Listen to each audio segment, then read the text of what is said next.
தொடர்வது வாசிப்பரும்பு மற்றும் உரை அரும்பு நேரம். இளைய குட்டிஸ் வரும்பேளை அதனைத் தொடர்ந்து நாங்கள் கவிதை நேரத்துடன் இணைய வேண்டும். பகுதி 1 இராவிய கவிகள், பின்பு நகுலா சிவநாதன் அவர்கள். வணக்கம் பாபு. வணக்கம். இன்றைய வாசிப்பரும்பு 197. நான் இன்றைக்கு தமிழகத்தை பற்றி என்னோட வாசிக்க புத்தகத்தில் நான் இன்றைக்கு வாசிச்சு காட்ட போறேன். தமிழீழம். காகம் கரையும், கிளி பச்சை நிறம், மாம்பழம் இனிக்கும், அண்ணா மரத்தில் ஏறுகின்றான்.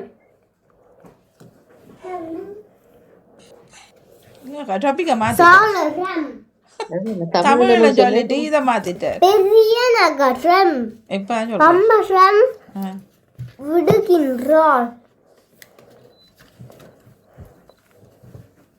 அம்மா அன்பாக இருப்பார். வல்லூர் வானத்தில் பறக்கிறது. இது உங்களுக்கு பிடிச்சிக்குதான். நன்றி, வணக்கம். எங்களை பிடிக்கும், நீங்க டாபிக்க மாத்திட்டு. உற்சாகமான வணக்கம். இன்றைய வாசிப்பது 976. நான் இன்றைக்கு முயற்சியை பற்றி வாசிக்க போகிறேன். அன்று விடுமுறை நாள். சேயோன் தன் பெற்றோருடன் கடற்கரைக்கு சென்றான். கடற்கரையில் பல சிறுவர் பட்டம் விட்டு மணல் வீடு கட்டியும் நீந்தியும் விளையாடுவதை பார்த்தான். தானும் மணல் வீடு கட்டி விளையாட விரும்பினான். மிகவும் அழகான மணல் வீட்டை கட்டினான். எல்லோரும் பார்த்து மகிழ்ந்தனர். சிறிது நேரத்தில் மழை பெய்யத் தொடங்கியது. சியோன் மணல் வீடு உடைந்து போனது. சியோன் மிகவும் கவலைப்பட்டான். மழை விட்டது, மீண்டும் மணல் வீடு கட்டலாம் என பெற்றோர் கூறினர். மழையும் நின்றது. சியோன் முன்னோரை விட அழகான மணல் வீட்டை கட்டினான். எல்லோரும் சியோனை பாராட்டினர். முயற்சி திருவினையாக்கும். இது உங்களுக்கு பிடிக்குமா? நன்றி, வணக்கம். வணக்கம், நான் அமீஷ். இன்றைக்கு நான் இயற்கை காட்சி பற்றி வாசிக்க போறேன். மலர் நிறைந்த பொய்கையும் விண்மீன் நிறைந்த வானமும் எப்பொழுதும் கவிஞர் மனத்தை கவரும் இயற்கை காட்சிகளாகும். காலையிலே தோன்றும் கதிரவன் ஒளியில் கழித்து விரியும் தாமரை மலரை காணும் பொழுது கவிஞரின் உள்ளமும் மலரும். நீல வானத்திலே கதிரவன் ஒளி வீசி எழுக்கிறான். கண்களை கவரும் அழகு வாய்ந்த தாமரை மலர்களை சுற்றி தேன் எடுப்பதற்காக வண்டுகள் பறக்கின்றன. நன்றி, வணக்கம். நன்றி, வணக்கம். அனைவருக்கும் ஒன்று வாசிப்போம்.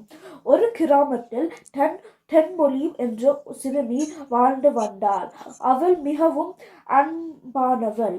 ஒரு நாள் பள்ளியில் இருந்து வீட்டுக்கு வந்த பொழுது வீட்டு முன் பசியோடு இருந்த ஒரு பூனைக்குட்டியை கண்டாள். உங்களுக்கு இந்த வசனம் பிடிச்சிக்கா?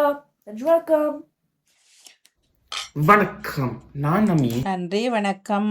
இப்பொழுது நாங்கள் உரை அரம்பு நேரத்துடன் இணைந்து செல்லும் நேரம்.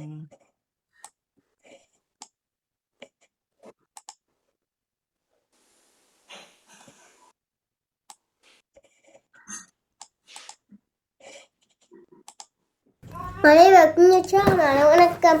இன்றைய உரை அரம்பு 448. நாளைக்கு இந்த பிஸ்கட்டை பற்றி சொல்ல போவேன்.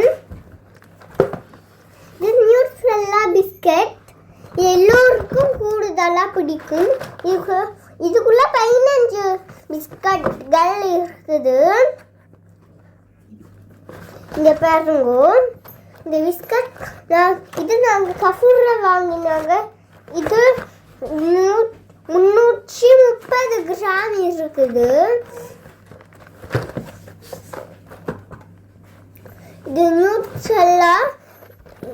இது சொக்கோலாவும் கஜு நட்ஸும் இந்த கோதுமையோடையும் பிஸ்கட்டோடையும் இதெல்லாம் சேர்ந்து செஞ்சுருக்கீனம். எங்களுக்கு ரொம்ப பிடிக்கும், எனக்கும் அக்காவுக்கும். இங்க பாருங்க, உங்களுக்கு பிடிச்சிருக்குதா? நன்றி, வணக்கம். அனைவருக்கும் உற்சாகமான வணக்கம். இன்று 1976. நான் இன்றைக்கு இந்த மாலையை பற்றி சொல்ல போகிறேன். இதை ஃப்ரெஞ்சில் குழி என்று சொல்லுவீனம். இதில் வெள்ளை முத்துக்களும் நிறமுத்துக்களும் இருக்கு. இது நிறம் இந்த நடுவில் இருக்கிறது தங்கம் மாதிரி நிறம், நடுவில் இருக்கிறது பச்சை நிறம், அதை சுற்றி இருக்கிற நிறம் சிவப்பு. இதை நான் நடன வகுப்புக்கு போடுறேன்னா இதை உங்களுக்கு கொழுவ உதவுவதற்காக இது இருக்கின்றது. இதனை வைத்து நாங்கள் இப்படி கொழுவலாம். இதை இந்த உடுப்போட இந்த மாலையை இது டான்ஸ் கிளாஸுக்கு போடணுமெண்டு தமிழ் பள்ளியில் நாங்கள் வாங்கினாங்க. இதே வடிவத்தில் வேறு ஒரு வடிவத்திலையும் இருக்குது, முக்கோண மாதிரி ஒரு வடிவத்தில். இது உங்களுக்கு பிடிக்குமா? நன்றி, வணக்கம். வணக்கம், நான் அமீஷ். நான் வெஸ்ட்ஃபீல்ட் ரோனிக்கு அங்கே போனான். நான் வெஸ்ட்ஃபீல்ட் ரோனியில் அங்கே லெகோ கடை அங்கே இருக்குது. அங்கே லெகோ கடையில் எல்லாம் கண்ட்ரிலும் தெரியுது. லண்டன்லேயும் தெரியுது, ஃப்ரான்ஸ்லேயும் தெரியுது, பிறகு ஆஸ்திரேலியாவில் தெரியுது, பிறகு ஜெர்மனியில் இருக்குது, பிறகு எல்லாம் கண்ட்ரீஸ்லையும் இங்கேயும் தெரியுது. பிறகு அங்கே லெகோ கடையில் எனக்கு பிடிச்ச கிறிஸ்மஸ் கிஃப்ட் அங்கே வாங்கினான். அதுக்கு பிறகு லெகோ எல்லாம் இந்த கிறிஸ்மஸுக்காக இது வச்சுருக்குறாங்க. பிறகு அங்கே பில்டிங் பீசஸ்லாம் பில்ட் பண்ணி அப்படி போடணும். அப்படியே நான் லெகோ நான் பில்டிங் பீசஸாலே பில்ட் பண்ணி நான் வச்சிருக்க போகிறேன். நன்றி, வணக்கம்.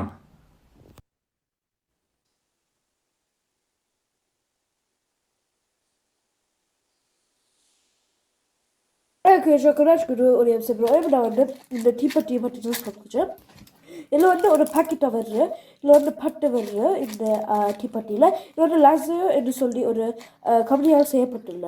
இது நீங்கள் ஒன்று கேட்க இந்த சைஸில் இருக்கும். ஒரு குட்டி பாக்ஸ் மாதிரி இருக்கும். நீங்கள் இப்படி புஷ் பண்ணிட்டு உங்களுக்கு ஒரு டீ குச்சி வரும். இது இப்படி வரைக்கும் டீ வரும். நீங்கள் விளக்கு கொள்றதுக்கு பாய்க்கலாம். அல்லாட்டி சில வேளை உங்களுக்கு கேஸ் ஹப் இருந்தால் நீங்கள் இது வச்சு பாய்க்கலாம். இப்போ லைட் இருக்குன்ற வழியாக சில பேர் இது கூட பாய்க்க மாட்டினோம். ஸோ இது பாவிக்கிறது குறைவு இந்த லைட் வழியாக. ஆனால் இது வீட்டுக்கு உதவும். இந்த உங்களுக்கு தெரிந்த ஒரு டீ பட்டு ஒன்று வேண்டாம். இது கேண்டு பட்டுலாம் ஒரு எவ்வளோ. வணக்கம், நான் நன்றி, அமீஷ். வணக்கம்.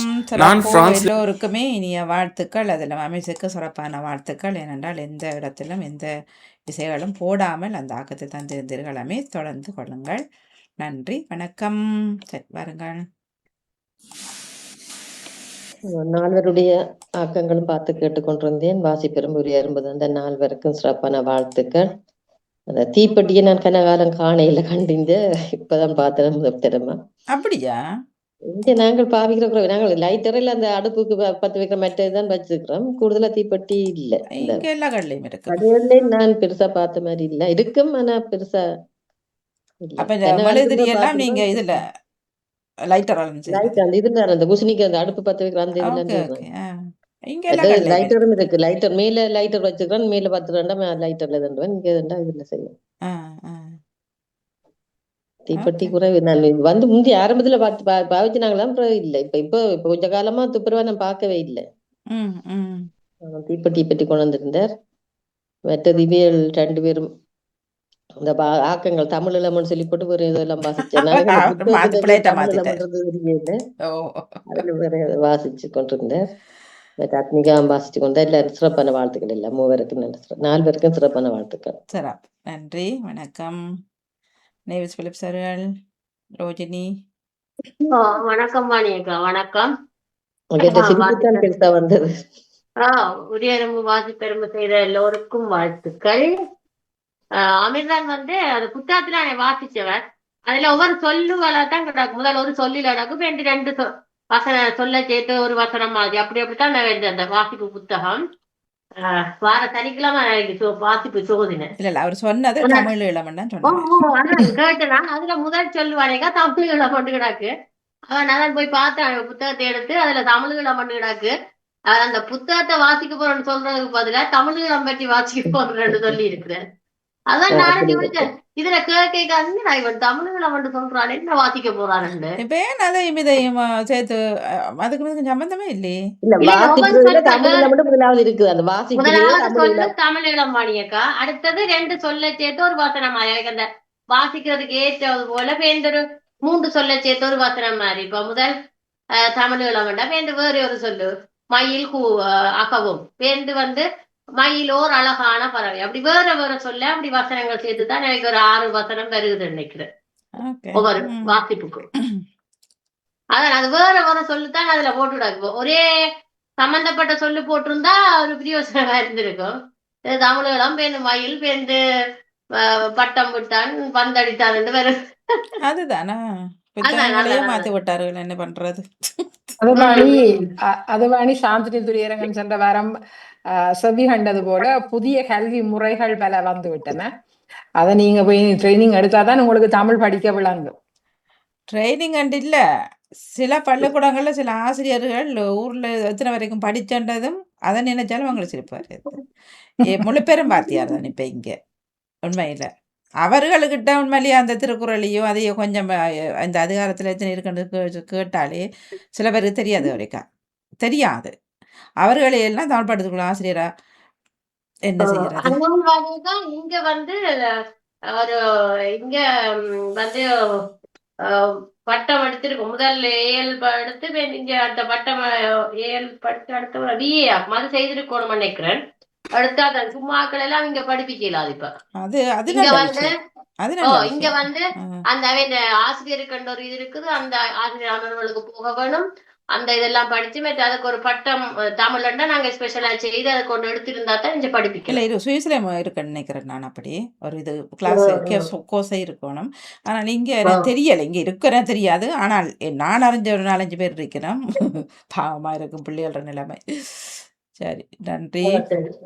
நன்றி, வணக்கம். வணக்கம் வாணி. குட்டியல் உரியரம்பு வாசிப்பது அந்த குட்டிகளுக்கும் சிறப்பு வாழ்த்துக்கள். சிறப்பாக கொஞ்சம் அந்த வாசிப்பதில் கொஞ்சம் வித்தியாசமாக தான் செய்கிறார்கள். நல்லா இருக்குது அவர்களோட வசனங்கள் எல்லாம். அவர்களுக்கு வாழ்த்துக்களை குறிக்கொள்ளுங்கள். பாமுகத்துக்கு நன்றி. பாமுகத்துக்கு நன்றி. நானும் வாசிப்பெருமை குட்டிகளை வாழ்த்திக் கொள்கிறேன் வாணி. அவருடைய திறமைகள் மேன்மேலும் வளர்ந்து கொண்டிருப்பதை பார்த்து சந்தோஷம் கொள்கிறோம். இன்னும் சிறப்பாக வர வேண்டும் என்று நாங்களும் வாழ்த்துகின்றோம். நன்றி, நன்றி, வணக்கம். வாணி, இப்ப வாழ்த்துற இளையவர்களை பாத்தீங்களோ, எல்லாரும் அழகான மலர்களுக்கு மத்தியிலே இருக்கிறோம். 3 பேருமே அழகழகான மலர்களுக்கு பின்னாலதான் இருக்கணும். அழகா இருக்கு. அவையவே இந்த உடுப்புக்கு ஏற்ற மாதிரி கலர்ஸ்ல அழகா இருக்கிறோம். எல்லோருக்கும் வாழ்த்துக்கள். இலக்கிய நேரம் உண்மையிலேயே மிக அழகாக இருந்தது. பதற்றத்தோட பரபரப்போட தான் நானும் அதை கேட்டுக்கொண்டிருந்தேன். பதட்டம் என்பது வேறு. பரபரப்பாக காரியங்களை செய்யலாம். பதட்டம் நிதானம் விளக்க செய்யும் நினைக்கிறேன். பதறாத காரியம் சிதறாதன்னு சொல்லுவார்கள். அந்த பதட்டம் தான். அதை விட அந்த மரமும் மனித வாழ்வும் வந்தது உண்மையிலேயே மிக அழகாக இருந்தது. எப்படி ஒரு மரத்தின் வாழ்வியல் அதோட ஒப்பிட்ட மனுஷனுடைய வாழ்க்கை, அதை நாங்கள் அழிக்கிறதால வர்ற இயற்கை என்ற பக்கங்கள் மிக அழகான இலக்கியமாக இருந்தது. ஜியானடேசன் அவர்களுடைய இணைவு எப்ப தொடங்கினது, எப்ப அது செயல்கொள்ளுது, 123வது ஆண்டு கடக்கிற அந்த பக்கமும் மிக அழகா இருந்தது. எல்லோருக்கும் வாழ்த்துக்கலாம். நன்றி, நன்றி, சிறப்பு வாழ்த்துக்கள். நன்றி. நானும் வாழ்த்துறேன். அழகான குஞ்சு குருவிகள் எல்லாருக்கும் அழகான தமிழில் உங்களுடைய உரை இருந்தது. சிறப்பான வாழ்த்துக்கள், மனமான வாழ்த்துக்கள். நீங்கள் தொடர்ந்தும் இந்த தமிழை படித்து தமிழில் பேசவும் பாடவும் வேண்டுமென்று இறைவனை ஆசித்துக் கொண்டு விடைபெறுகின்றேன். நன்றி. மிக்க நன்றி. வணக்கம். வாணி, நானே இந்த அனுபவத்துல சொல்றேன்டா, பல தமிழ் பெற்றோர்கள் அந்த தமிழையே குழந்தைகளுக்கு சொல்லி கொடுக்குறே இல்ல. ஆனா இப்ப நாங்க பல்வேறு நாடுகளுக்குள்ள வேற பிரெஞ்சு டொச்ச இங்கிலீஷ கதைக்கிற பிள்ளைகள பிள்ளைகள வீடுகளுக்கு நாங்க போற பண்ண வைங்களேன், எனக்கும் பிள்ளைகளுக்குமான இணைவு இல்லாம இருக்கும். கஷ்டம், சரியான கஷ்டம். இல்ல அவர்களுக்கு ஒருவேளை புரியலாம், ஆனால் புரிந்தாலும் அதை திருப்பி எங்களோட கதைக்கிற அளவுக்கு அந்த பாச பிணைப்பு கஷ்டமா இருக்கும். தவிச்சு கொண்டிருக்கிற பிள்ளைகள பக்கத்தை நான் பாக்குறேன். சரியான இன்னொரு ஒரு சின்னவளை என்ன சொல்லிவிட்டா, அடுத்த முறை அம்மம்மா நான் படிச்சுட்டு இருக்கிறேன் வாங்கோ என்று சொன்னார். இதெல்லாம் பெற்றவர்கள் விடுற சின்ன சின்ன தவறுகள் அந்த பிள்ளைகளை அந்த உறவுகளோட சேர விடாம பண்ணுதுன்றதை இப்ப இந்த குழந்தைகளோட பாக்கல எனக்கு அதை சொல்ல வேணும் பொழுது. நேற்று என்னுடைய தம்பியின் மகள் நான் முழுகி போட்டு வந்திருந்தேன். நான் ஃபேஸ் டைம்ல பார்க்க வரைக்கும் சொன்னார், மாமி உங்களை பார்க்க கோமாளி மாதிரி இருக்குண்டு. ஆனா நான் அந்த சொல்ல ரசிச்சேன். அந்த கோமாளி மாதிரி இருக்கு, தலைமையில கட்டுங்கோ, இவ்வளவுதான் அதை சொல்லு. அப்ப நான் அந்த தமிழ் அவள் எப்படி அந்த நேரத்துல அதை பாவிச்சு இது உன்னை பார்க்க வடிவில்லாம இருக்கு, இதை தலைமையில கட்டுங்கோன்னு சொன்ன. அப்ப நாங்க இப்ப முழுகிட்டு வந்தேன், நினைச்சான் கட்ட வேணும். அந்த சொல்ல நான் இப்ப இந்த நிமிஷம் வரைக்கும் அவரு தெரியுதானே கோமாளி என்னன்னு சொல்லி. அப்ப அது உண்மையிலே அந்த பிள்ளைகளுக்கு தெரியறது நல்ல விஷயம், தெரியாம இருக்கிறத விட. உண்மைதான். இல்ல இப்ப இங்கேயும் ஒரு காலத்துல லண்டன் வாசிகளும் ஒரு காலத்துல பெருசா எல்லாம் இங்கிலீஷ்லாம் நொறுக்குனவங்க. ஆனால் இப்ப அநேகமான பிள்ளைகள் தமிழ் படிக்கிறது தான், தமிழ் கதைப்பார்கள் இப்ப கூடுதலா முதல் இருந்ததை விட இப்ப அதொண்டு இருக்குத்தான். ஆனால் அம்மாக்கள் அரைக்குறை இங்கிலீஷ்ல இந்த ரோட்ல கதைச்சு போவார்கள். எனக்கு அதை பார்க்க சிரிப்பு வரும். ஏனம்மா தாயே நீ எந்த பிள்ளையோட தமிழை கதைச்சு போவேன்ற மாதிரி தெரியல. அது அம்மாக்கள் ஒரு பசங்க நினைக்கணுமோ தெரியல. அவரே சொல்லுவார், பிள்ளை கதைக்கிறத நக்கல் அடிப்பேன், நக்கல் அடிச்சா அந்த பிள்ளை என்ன கதைக்காது, அந்த பிள்ளை சொல்லாது அந்த வார்த்தையை. இல்ல அந்த கூச்சத்தை நீங்க ஏற்படுத்திட்டீங்கன்னா பிறகு அந்த பிள்ளைக்கு கதைக்கிற கஷ்டமா வராது. வணக்கம். நான் கேட்டுக்கொண்டிருந்தேன். அனைத்து ஒரே அரும்புகளுக்கும் சிறப்பான வாழ்த்துக்கள். நானும் பதட்டத்தோடு தான் கேட்டுக்கொண்டிருக்கின்றேன் வானொலிய. பரபரப்போட இல்லையா? வீட்டில் தாயகத்தில் நடந்த ஒரு நிகழ்வு அந்த பதட்டத்தோடு தான் நினைக்க முடியாத ஒரு இழப்பு நடந்திருக்கின்றது. அதோட வானொலியை கேட்டுக்கொண்டு இந்த வானொலி தான் எங்களுக்கு ஆறுதல் தருகின்றது. குடும்ப உறவுகளாக இருந்து அந்த குழந்தைகளை கைவிடுத்து கொண்டு போகும் சமூகத்துக்கும் பெற்றோர்களுக்கும் சிறப்பான வாழ்த்துக்கள். உண்மையில அவங்கள வாழ்த்த வேணும். நீங்க சொல்ற மாதிரி இப்ப நாங்க பேசினா தான் எங்களோட பேர பிள்ளைகள் அணுகும், தள்ளி போய் விடுங்கள். ஆனா நாங்க தெரியாத மொழியை கலந்து கஷ்டப்படுறதை விட தெரிந்த மொழியோட அந்த பிள்ளைகளுக்கு கொடுப்போம். அதுதான் எனது இதாகவும் இருக்கிறது. நான் இந்த இடத்துல கௌரி நீங்க சொல்றதை நான் ஆமோதிக்கின்றேன். எனது 2வது மகள் முடித்திருக்கிறது 3 கல்ச்சருக்குள் இருக்கிற பிள்ளை. அவங்க ஆப்கானிஸ்தான். நேற்று அவர் நான் பால் எடுத்துட்டு வாங்கன்னு சொன்ன போத்துல பால் எடுக்கக்குள்ள அவரோட பாசையில அவங்களோட பாச மொழிய சொல்றாரு. எனக்கு அது விளங்கல. ரெண்டும் சொல்றாரு, இச்சின்னு சொல்றாரு, பாலுன்னு சொல்றாரு. பாருங்க, ரெண்டையும் சொல்றாரு. அந்த ஒரே நேரத்துல 2 மொழிகளையும் பிரிச்சு தெரிகிற கட்டித்தனவும் இருக்கிறது அவ்வளவு அருமையான வாய்ப்பு. நாங்க அடுத்தது எங்களோட மகனோட நான் மாமான்னு சொல்லி கொடுத்தேன். சக்கி மாமாவோட பேசுங்கன்ட்டு மும்முன்னு சொன்னா ஆப்கானிஸ்தான் இல்ல மாமா மும்மு. ஓ மும்மு என்னோட சொல்றாரு, மும்மு வருது. அந்த பாத்தீங்களா மாமா மும்மு ஆகி இருக்கிறாரு. சின்ன பிள்ளைகள் டாக்டர் பிடிச்சுங்க. இப்ப எங்கட அவவும் 3 மொழிலாம் இப்ப போகுது. நான் தமிழ்லயே முழுக்க கதைப்பேன். அவைகள் அவை தங்கட சீனா பாசிலே கதைப்பினம். வீட்டுல அவை நெதர்லாந்துலயே கதைச்சுட்டு வரீங்கன்னா பிள்ளைக்கு 3 பிரிச்சு கதைக்க தெரியுது. நான் தமிழ்ல என்னோட கதைக்குது. அப்ப எனக்கு தமிழ் தெரிய மாட்டேதான் நமக்கு தெரியுது. என்ன அதை நீங்க விடாம பிடிச்சு கொண்டு வந்தா நிச்சயமா பிள்ளைக்கு இலகுவா 3 மொழியிலையும் பரிச்சயம் ஆகி. சரி, இப்ப அமீஸ் இதுல வாசிக்கிறவர் இருக்கிறார் தானே, அமிசுக்கும் வயது அமைத்துக்கு முதல்ல ஒரு அண்ணா, அப்புறம் ஒரு தம்பி, ஒரு 2 அண்ணாக்கள் இருக்கும். இப்போ தாயாரிடம் கேட்டேன், இப்படி வாசிக்கிறார், அழுத்து திருத்தமாக தானே வாசிக்கிறார். அதை கேட்டபடி சொன்னார், இல்லை வணியக்கா 3 பேரும் வீட்லேயும் தமிழ்லாம் கதைக்கிறதுன்னு சொல்லி, 3 பெரிய வளர்ந்தவர்கள் வீட்லேயும் அவங்களோட தமிழ் தான், தமிழ்லாம் கதைக்கிறது, இங்கிலீஷ் அதை பெருசாக வாரதுலண்டு. ஆனால் இப்போ என்ன நடக்குதுன்னா, இங்கே மூத்த பிள்ளை கதைச்சாலும் இந்த 2வது 3வது வரையினமல்லோ அவங்க இங்கே மொழியில் கதைக்க துவங்கினாங்கன்னு சொன்னால் அதான் கஷ்டம். அந்த நேரம் அதை ஸ்டாப் பண்ணிட்டு நீங்கள் வெளியில் கதைங்க, பிரச்சனை. ஏன்னா அந்த 3வது பிள்ளை கதைக்க தயங்கும் தமிழில், அவர் இங்கிலீஷில் நிற்பார். ஏன்னா அந்த 2வது அந்த அக்காக்கள் கதைக்க துவங்கிடுவேணும். அப்படி அதை கொஞ்சம் வீட்டில் உள்ளவர்கள் கவனிக்கொண்டு மற்ற பிள்ளைகளுக்கு கதைச்சாலும் நாங்கள் பெற்றோர் தமிழ்லயே தொடர்ந்து கதைச்சு வந்தாலும் ஓரளவுக்கு ஓகே. இப்ப எங்கட பிள்ளைகளோட நான் இதுவரைக்கும் வேற பாசையில கதைக்கல, தமிழ்ல அனுப்போ நானும் இல்லை, தமிழ் தான். என்னுடைய பேத்திக்கு 8 வயது. அவ தகப்பன் ஒரு தமிழ் பண்பாடு, அவர் தமிழ்லே தான், அவ தமிழ் பள்ளியத்து போறா, தமிழ் எல்லா சொன்னாலும் விளங்கும், வாய் துறந்து இந்த பிள்ளை கதைக்கா.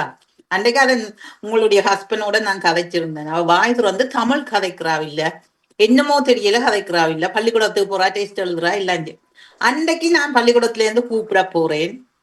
அவ என்னட்ட கேக்குறா, தொச்சில தான் கேட்டவ, அம்மம்மா இஷாபா சோக்குங்க எனக்கு பசிக்குதுன்னு போட்டு கேக்குறா, என்ன சாப்பாடுன்னு தமிழ்ல கேக்குறா. நான் சொன்னேன், நீங்க சொல்லுங்க பாப்பா, தமிழ்லாம் சொல்றா. ஏன்னா பக்கத்துல அவளோட ஃப்ரெண்ட் தமிழ்ல சொல்ற, அம்மம்மா சோறு, அம்மம்மா புட்டு, அம்மம்மா நூடுல். அப்ப நான் சொன்னேன் புட்டுன்னு. அப்ப அம்மம்மா எனக்கு புட்டும் சீனியும் தாங்க. நான் சொன்னேன், அதைத்தான் நான் புதுமையா நான் என் கணவர்கிட்டையும் என் மகளிட்டையும் சொன்னேன், பாத்தியா தொச்காரருக்கு முன்னால தொச்சில கேட்க கூடாது, தமிழ்ல கேட்கணும் அறிவு இருக்கல, அவங்களுக்கு விளங்க கூடாதுண்டு. அப்போ அவளுக்கு தமிழ் நல்லா தெரியும், அவளுக்கு வெக்கம் கதைக்கிறதுக்கு. இல்லை அதுதான், அது அம்மாக்களை பொறுத்தான். இப்போ எனக்கு தெரிஞ்ச ஒருவ இருக்கிறா, அவ சொல்லுவான், ஏன் தமிழை படிச்சு என்ன செய்ய போகுது பிள்ளைன்னு கேட்டா. நான் சொன்னேன், ஓகே வாழ்க வளமுடன் போட்டு விட்டுட்டேன். தமிழை படித்தா என்ன செய்ய போதான் பிள்ளைங்க. சரி அம்மா, நீ வெள்ளக்கார தானே, ஊரில் பிறந்து வளர்ந்த நீ, அம்மா அப்பா வெள்ளக்காரராக இருக்கலாம், அப்போ நீ உனக்கு தமிழ் வராது சேவைன்னு சொல்லி அப்படிப்பட்ட திமுற் பிடிச்சவங்களும் இருக்கணும். அப்போ இப்போ பள்ளிக்கூடம் எல்லாம் இருக்குது, தான் விடுற இல்லையா என்னத்துக்கான். எந்த மகன் இன்றைக்கு 20 வயது. அவர் தந்த ஃப்ரெண்டுக்கு முன்னாலே என்னோட தமிழ்லாம் கதைப்பு. எனக்கு அது சந்தோஷம். என்னடா ஃப்ரெண்ட் இல்லையா டொச்சில வலிக்கிட்டுருவேன், ஃப்ரெண்ட்ஸ் நின்றா தமிழ்லாம் கதைப்பேன். அதுக்கு உங்களுக்கு என்ன ஒரு பாச தெரியுமன்றது நிறைய விதமான இதுகள் இருக்கு, போட்டோயில் இருக்கு. என்னங்க அது நல்லது தானே. எல்லாம் நம்ம வீட்டில் சின்ன பிள்ளை என்ன பிறந்த உடனே பள்ளிக்கூடம் போதா இல்லை தானே, ஒரு குறிப்பிட்ட வயது வரைக்கும் எங்களோட இருக்க போதா, அதுக்குள்ளே அந்த பிள்ளை பிடிச்சாலே தவிர இல்லாட்டா கஷ்டம் அது. சரி, நன்றி, நிறைய பேசியிருந்தோம். நன்றி, வணக்கம். நன்றி, நன்றி, நன்றி, நன்றி, வணக்கம். நன்றி, வணக்கம்.